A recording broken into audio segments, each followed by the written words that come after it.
இப்பொழுது நம் பள்ளியின் சார்பாக தங்களை அனைவரையும் வரவேற்க நம் பள்ளியின் மாணவனான மித்ரன் வரவேற்க உள்ளான். Good morning everyone. My name is Mithran. My dear teachers, my dear parents, my dear friends and chief guests, we welcome 8th annual day 2025.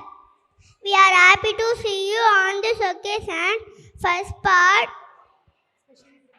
specially prepared by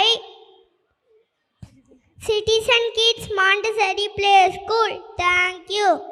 Thank you for giving this wonderful speech, Mithran.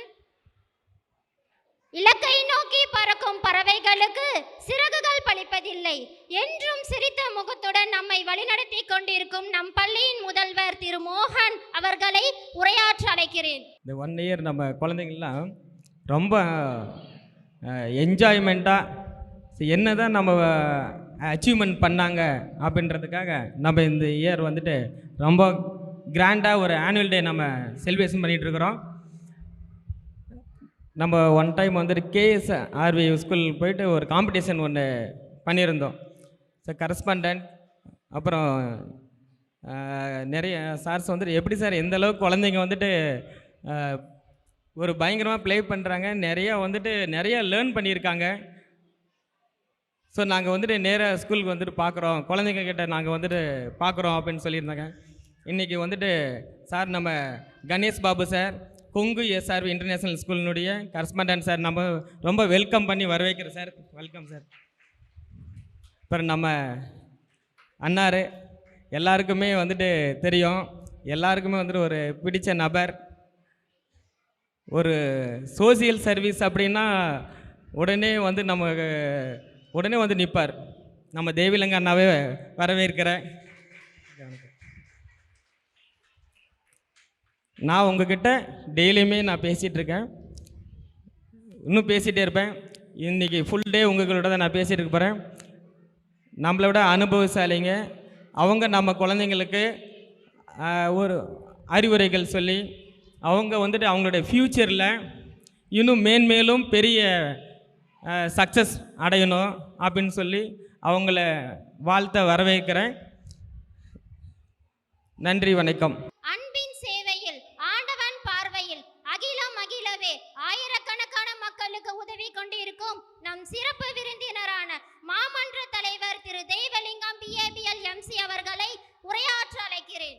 வணக்கம். Citizen kids மான்சோரி play school 8வது ஆண்டு விழா annual day celebration மற்றும் graduation டே. கொஞ்ச நேரத்துக்கு முன்னாடி ஒரு குழந்தை வந்து இங்கே எவ்வளோ அழகாக இங்கிலீஷ் பேசிட்டு போனாங்க. சாரி, அதுக்கு முன்னாடி சிறப்பு விருந்தினாக வந்திருக்கும் கணேஷ் பாபு சாப் அவர்களுக்கும் நமது கரஸ்பாண்டன்ட் மோகன் சான் அவர்களுக்கும் அப்புறம் பிரின்சிபல் அஸ்வின் மோகன் அவர்களுக்கும் எனது காலை வணக்கத்தை தெரிவித்துண்டு இங்கே வந்திருக்கும் குழந்தைகள் பெற்றோர்கள் அத்துணை பேருக்கும் எனக்கு காலை வணக்கம். கொஞ்ச நேரத்துக்கு முன்னாடி ஒரு குழந்தை எவ்வளோ அழகாக இங்கிலீஷ் பேசினாங்க, இங்கிலீஷில் நம்மளை வெல்கம் பண்ணாங்கன்னு பார்த்தீங்க. எதுக்காக அப்படி சொல்கிறேன்னா, அதாவது ஒரு ஸ்கூலில் பேஸில் நம்ம எப்படி என்ன படிக்கிறோம், குழந்தைங்களுக்கு என்ன சொல்லித்தரோம், அவங்க எப்படி எந்த வகையில் தன்னை வலுப்படுத்திக்கிறாங்க அப்படின்றது நம்ம பேஸ்மெண்ட் தான். ஸ்டார்டிங்கில் என்ன நம்ம சொல்லித்தரோமோ அதுதான் பிற்காலத்துலேயும் அப்படியே தொடர்ந்து போயிட்டுருக்கும். ஒரு நல்ல பள்ளியில் நம்ம சேர்த்து நம்ம குழந்தைங்களை நம்ம படிக்க வச்சா மட்டும்தான் அந்த மாதிரி ஒரு கல்ச்சர், நம்ம ஒழுக்கமும் படிப்பும் மேன்மேலும் வளருவதற்கான எல்லா வகையிலும் உந்துதலாக இருக்கும். அந்த வகையில் நமக்கு இந்த ப்ளே ஸ்கூல் சிறப்பாக செயல்பட்டு இருக்குது. நம்ம பகுதியில் மகிழ்ச்சியாக இருக்குது. ஒரு சின்ன ஒரு குட்டி கதையை மட்டும் இங்கே பேரண்ட்ஸாக இருக்கிறதுனால சொல்லி ஆசைப்பட்றேன்.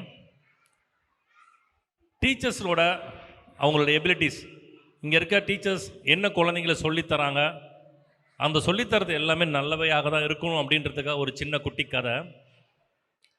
ஒரு குத்து சண்டை போட்டியை பார்த்துட்டு இருந்த ஒரு பையன் தானும் அந்த குத்து சண்டையை முறையாக கற்றுக்கணும் அப்படின்னு ஆசைப்பட்றான். அந்த குத்துச்சண்டை மாஸ்டர்கிட்ட போய் எனக்கு இந்த குத்துச்சண்டையை கற்றுக்கணும், எனக்கு கொஞ்சம் சொல்லிக் கொடுங்க அப்படின்னு சொல்கிறான். அந்த பையனுக்கு பார்த்தீங்கன்னா ஒரு இடது கை இல்லை, ஒரு விபத்தில் இடது கை இழந்திருந்தார். ஒரு கை மட்டுமே வச்சுருந்த அந்த தம்பி கேட்டதுக்காக அந்த மாஸ்டரும் கொஞ்சம் யோசித்து சரி உனக்கு சொல்லித்தரேன் வாப்பா அப்படின்னு சொல்லிட்டு கூப்பிட்டு அந்த குத்துச்சண்டையை பயிற்றுவிக்கிறாரு. அந்த அந்த தம்பிக்கு அந்த குத்துச்சண்டையை சொல்லித்தர வந்த மாஸ்டர்ஸ் ஒரே வகையான ஒரே ஒரு குத்தை மட்டும் கற்றுக் கொடுத்துட்ருக்காரு. நீண்ட நாள் அந்த குத்துவையே பயிற்சி பண்ணிகிட்டே இருக்காரு. ஒரு கை இருக்கிறதுனால அந்த ஒரே ஒரு பஞ்ச், அந்த ஒரே ஒரு குத்தை மட்டும் ரெகுலர் ப்ராக்டிஸ் கொடுக்குறாரு. அவரும் கொண்டு போய் அந்த மாஸ்டர்கிட்ட கேட்குறாங்க, சார் எனக்கு ஒரே இதை கற்றுத்தரீங்களே எப்படின்ட்டு. சொல்கிறத செய்ப்பா, ஒன்றும் பிரச்சனை இல்லை, நீ கற்றுக்கோ, அதனுடைய பலன் நீ பெறுவ அப்படின்ற மாதிரி சொல்லி கொடுக்குறாரு. அவனும் அதையே ரொட்டீனாக பண்ணிகிட்டு இருக்கான். ஒரு கட்டத்தில் போட்டி வருது. போட்டியில் போய் பார்த்தீங்கன்னா கலந்துக்கிறதுக்கான ஏற்பாடு செய்யப்பட்டு போட்டி தளத்தில் வரும் பொழுது எல்லாருமே ஒரு பார்த்துட்டு ஒரு கை இல்லாத நபர் எப்படா நம்மளை ஜெயிக்க போகிறான் அப்படின்னு சொல்லி பார்த்துட்ருப்பாரு. இவனும் நம்ம எதிர்பார்க்குற மாதிரி அந்த கை இல்லாத நபர் தான் எல்லாத்தையும் வீழ்த்தி ஜெயிச்சிடுறாரு. அந்த அவருக்கும் ஹாப்பி, அங்கே இருக்கிறவங்களுக்கும் சந்தோஷம். எப்பட்றா அப்படின்னு சொல்லிட்டு அந்த பையன் அந்த மாஸ்டர்கிட்ட போய் கேட்குறாரு, நான் எப்படி இந்த ஒரு கையை வச்சு ஜெயித்தேன், அந்த ஒரே ஒரு குத்தை மட்டும் கற்றுக் கொடுத்தீங்க, அந்த ஒரு குத்தை மட்டும் வச்சுட்டு நான் எப்படி ஜெயித்தேன் அப்படின்னு கேட்குறாரு. அதுக்கு அந்த மாஸ்டர் சொல்கிறாரு, ரெண்டே விஷயந்தான் நீங்கள் வெற்றி பெற்றதுக்கான காரணம். ஒன்று, அந்த குத்து விடுறோம் இல்லையா, அந்த குத்தோட பஞ்சோட வலிமையும் அதனால் நீங்கள் ஏற்பட்ட ப்ராக்டிஸும் தான். இன்னொன்று, அந்த குத்தை தடுக்கணும் அப்படின்னா இன்னொரு அந்த வலது கை இருக்கக்கூடாது. அந்த கை இருந்துச்சு அப்படின்னாக்கா மட்டும்தான் அந்த குத்தை தடுக்க முடியும். அந்த கை உங்ககிட்ட இல்லை. அதனால் உன் நம்பிக்கை ஜெயிக்க வச்சு இன்றைக்கி நீ வெற்றி பெற்றிருக்குன்னு சொல்லி சொல்கிறாரு. அது மாதிரி நான் எதுக்காக சொல்கிறேன்னா, நம்ம ஸ்கூலில் சொல்லித்தர டீச்சர்ஸ்க்கு எல்லாத்துக்குமே தெரியும் ஒரு குழந்தைக்கு என்ன நம்ம சொல்லித்தரணும் அப்படின்னு. அதை பின்பற்றி நாம் கற்றுக்கிட்டாவே போதும், நம்ம மேலே வரலாம். அதே மாதிரி பேரண்ட்ஸும் குழந்தைகளோட படிப்பில் இப்போல்லாம் கவனம் செலுத்திட்டு இருக்காங்க.